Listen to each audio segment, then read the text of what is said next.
Alright, what's going on, guys? Yesterday we got our first look at Armored Core 6 gameplay, and man does this look incredible. Now, yesterday I released a full breakdown video on this trailer covering absolutely everything we can see, and while the trailer does show a lot, there are many new details that we learned that weren't shown in the trailer. Because FromSoftware has been on a spree doing a lot of interviews answering questions about the game, ranging from things like story details, how Armored Core 6 is going to play in comparison to the past games, how much of a Souls-like is it really, and lots of other things that we're going to cover, including the most important question of all: will Armored Core 6 contain a poison swamp? So I'm gonna get you caught up to speed on absolutely everything we learned, but before we get into that today, I want to let you know that I am going to be giving away a free copy of this game on the console of your choosing, and all you gotta do to enter is be subscribed to the channel, leave a like on the video, and let me know how hyped you are down in the comments below. But with all that, let's go ahead and dive into the information. As we covered in yesterday's video, IGN did a big interview with the producer of Armored Core 6, but beyond that, many other members of the team went out to other outlets, such as Eurogamer and PlayStation, and talked about many of the same topics, but they also shared individual details that all come together to form the big picture. So we're going to take this by topic, talking about the most overarching, and working our way down to some ultra-specific details.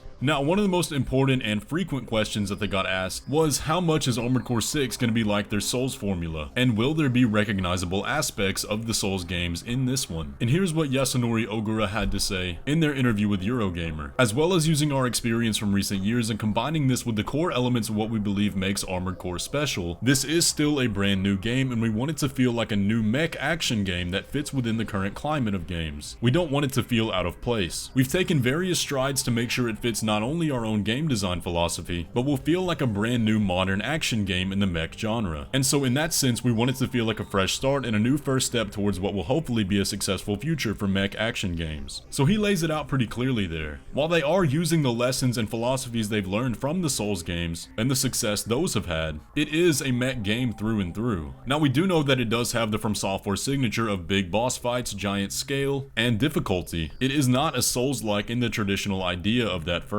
But one big point that Souls fans will want to consider is that the game was made with those fans in mind, in the sense that it's going to be very beginner friendly and welcoming to those unfamiliar with the genre, and there will still be a lot to love for those fans that might not be familiar with what that all entails. But here's what Yamamura, the lead designer of Sekiro, had to say about that topic. While the base format of the Armored Core games in Armored Core 6 is very different from that of the Souls series in games like Sekiro, we have tried to incorporate some of that design philosophy in our experience over the last several years. I'd say some of that is definitely present in the aggressiveness of combat in Armored Core 6. We wanted to make something that was very visceral, very aggressive, and has a very clear and distinct rhythm or tempo to the combat. We want players to feel those highs and lows fighting at near distance and long distance. And he also says that Armored Core 6 will have a revised and more intuitive control scheme than the past Armored Core games, which is another addition in the way of welcoming that new audience. And I find that point about rhythm and tempo very interesting, because Yamamura was in control of combat for this game, and that kind of dance in the combat was a big point in Sekiro, to the point where people called it a rhythm game. So I'm very excited to see what they came up with for this one.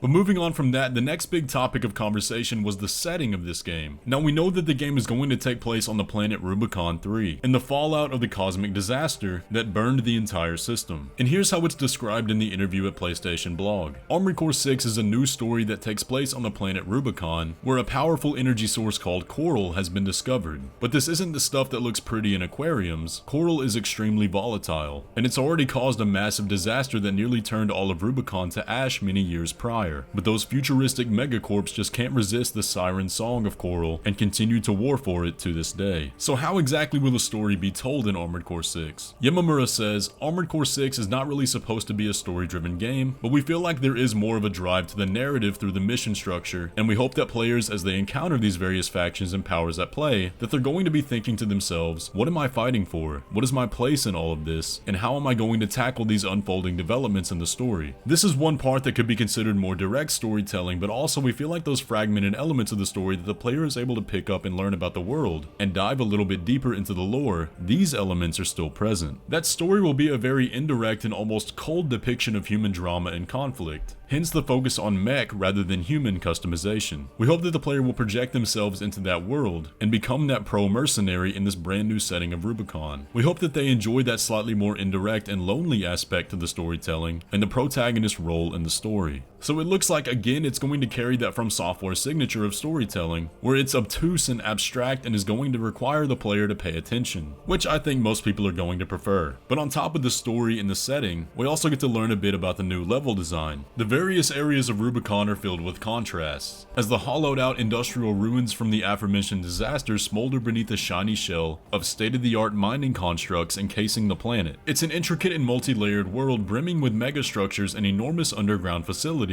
built by its former inhabitants. These structures cover a planetary surface racked with extreme cold and contamination in the aftermath of the Great Disaster, and the player will be exploring these various environments as they proceed. The expansive environments will deliver an incredible sense of scale, maintaining the quality we've come to expect from FromSoftware's world design maestros. And with your Armored Core advanced movement skills, you'll be able to explore these large open spaces to your heart's content. You'll be encountering lots of different scenery and objectives as you advance through the game's mission-based progression structure. There will be missions where you're fighting across sweeping battlefields very combat-oriented, but you'll sometimes be recovering data logs from wreckage and doing other side objectives too. So it won't be combat 100% of the time, you'll also be able to explore the setting, and it appears like you'll be rewarded for doing so. But where Armored Core 6 is going to shine the most is in the combat, and there are new additions to the game that haven't been present in the past, which they highlighted in these interviews. One big feature is going to be the assault boosts. One of the biggest new features in Armored Core 6 is an instantaneous switch between long-range gunfighting and close-range melee, thanks to a button-activated movement skill called the Assault Boost. Assault Boost is an offensive action that helps close the gap between enemies and lets you quickly go from long distance to close range. Say you activate Assault Boost to make your approach while using the machine gun fire and a missile salvo to stagger the enemy. Then you use your pulse blade to score a direct melee hit once you're up close. So this is going to be a big feature that will allow you to chain combos and bring all of those different weapon systems together. And another new feature is called Stagger. Another addition to the series combat is a stagger element. If an AC takes too many hits over a short period of time, its altitude control system can be overloaded, making it vulnerable for a short time. Both continuous hits and big powerful strikes will cause stagger damage, encouraging you to keep up the pressure on the opponent. The damage inflicted to an enemy's stagger gauge varies from weapon to weapon. It can also be affected by factors like distance, adding additional strategy in equipping and using these armaments in combat. So you can definitely tell that Yamamura was doing the combat here because it sounds a lot like Posture from Sekiro. Although I'm sure it's going to play out very differently with a mech. What you want to imagine here is breaking an enemy's stagger from a distance with your missiles or something, and then using your assault boost to go in and get that visceral hit. But again, we haven't really seen that in action yet. The average movement speed across the game is somewhere between Armored Core 3 and Armored Core 5, but Armored Core 6 has been developed to bolster the changes of tempo in combat. With instantaneous bursts of speed and sudden changes of tempo, combat can often reach the dizzying heights of, say, Armored Core 4. Now, I'm not exactly sure of the comparison there, but for those of you that have played those past games, let us know how that's going to feel in the comments below.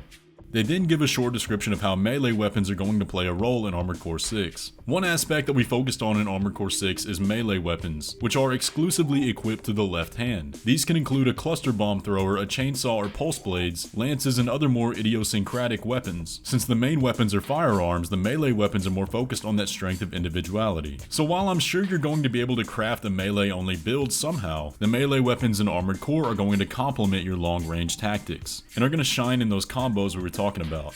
But the final point they give a description of are some of the boss fights. There will be a rich variety of powerful enemies of all shapes and sizes, huge combat helicopters, heavily armored mobile turrets, and unmanned heavy demolition machinery that's programmed to indiscriminately crush intruders. Armored Core 6 will offer a number of explosive battle experiences that challenge players to fight against the odds and overcome these ginormous, more abnormal mechs. And man, judging from the last few shots of the trailer here, it looks like these boss fights are going to be awesome. Anyways though guys, that's going to pretty much do it for all the new information we learned through these interviews. If you want the full context of the new trailer we got, check out my video from yesterday breaking all of that down, because there was a lot hidden in there. But if you enjoyed today's video, be sure to leave a like on it and subscribe if you're new around here. Let me know all your thoughts down in the comment section below, and with all that, I will catch you in the next one.